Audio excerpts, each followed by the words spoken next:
So the other week I put a post on my Facebook page asking people for flavour ideas for homemade sports gels.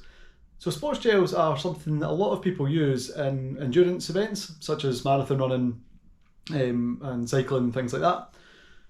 However, they are quite bad for stomach issues. There's so many of them and everybody reacts differently to different ones. So what works for one person might not work for somebody else. The other thing as well, they are very expensive if you're to use quite a lot of them. So I'm going to show you how to make your own, and on that post somebody asked for Mocha, which is chocolate and coffee. Now that's actually a really good combination, given that the coffee will give you the caffeine, give you a little boost if you need it, and the chocolate is quite a different taste compared to the normal really sweet flavours that you tend to get.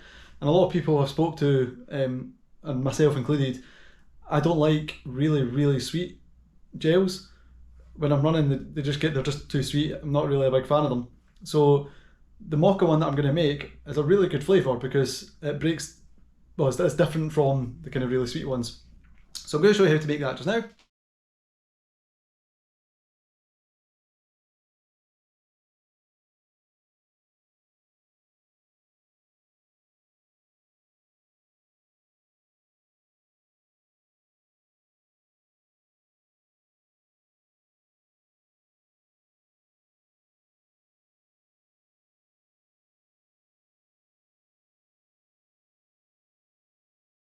So there we have it. So make sure it is really well mixed up. A good gel consistency. No bits. You can use a food bag if you want to, and just snip the edge of it or rip the edge of it when you're wanting to actually drink it. But personally, I got one of these. It's a reusable gel flask. So it holds a couple of gels and you can just take that when you're needing it. And like on races, when you're out and about, you see loads of empty gel packets littering the street. That obviously you don't. So much better for the environment as well.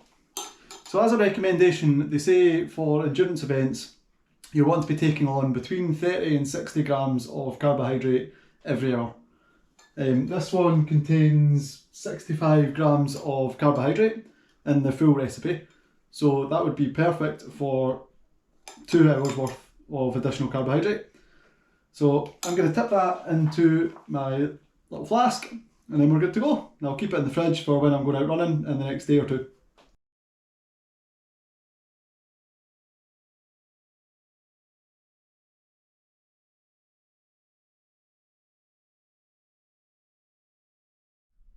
There we go, nicely in my little pouch.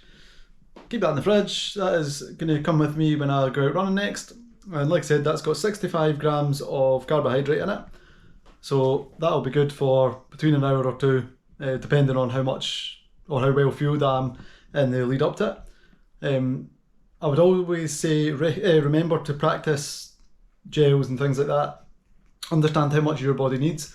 So that might be fine for me, but for somebody else it might not be, especially with the coffee in it. So don't just try this on like the day of a race or something like that. Make sure you practice and you understand how your body works. So I do have a few other recipe ideas for gels, which I'm going to be doing in the next kind of few weeks or something. If you do have any other ideas or other flavours that you'd like me to try, doesn't matter how crazy it is, I'll give it a shot and see what it's like. Don't forget to subscribe so you can stay up to date with all these recipes and any other sports nutrition tips and advice. Cheers!